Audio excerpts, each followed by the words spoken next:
تاریخ اسلام کی بالکل ابتدائی صدی میں ایک غیر معروف شخص فقراء مدینہ میں سے بہت سے گھروں کے سامنے کھانے کی ایک بوری ہر صبح چھوڑ جایا کرتا تھا۔ پھر ایک صبح ایسا ہوا کہ لوگ جب بوری لینے کے لیے گھروں سے باہر نکلے تو دروازے پر بوری نہ ملی۔ ابھی وہ لوگ اسی تشویش میں مبتلا تھے کہ ان کے کانوں سے ایک دلخراش اعلان ٹکرایا: نواسہ رسول حضرت علی بن حسین امام زین العابدین وصال فرما گئے ہیں۔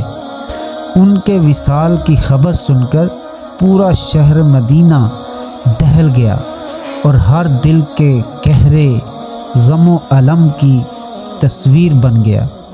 اس وارث نبی کی تجہیز و تکفین وغیرہ کا عمل بڑے محتاط انداز میں ادا ہونا شروع ہوا۔ جب آپ کے جسم اطہر کو غسل دینے کی باری آئی تو غسال آپ کی پشت پر پڑے چھالے دیکھ کر ورطہ حیرت میں پڑ گیا اور بظاہر اسے کوئی وجہ سمجھ نہیں آئی۔ اس کی پریشانی دیکھ کر اہل بیت رسول میں سے ان کا کوئی رازدان کہنے لگا: بھائی، اس کی وجہ یہ ہے کہ حضرت زین العابدین کا معمول تھا کہ وہ ہر صبح غلے کی بوری اپنی پیٹھ پر لاد کر محتاجین مدینہ کے دروازوں پر چھوڑ آتے تھے اور اس طرح لوٹتے کہ انہیں کوئی دیکھ نہ پائے۔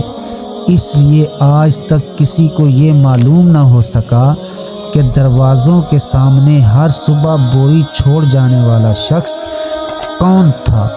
اب ان کی پشت مبارک پر تمہیں یہ جو چھالے نظر آ رہے ہیں وہ دراصل وہی بوری اٹھانے کے باعث ہیں۔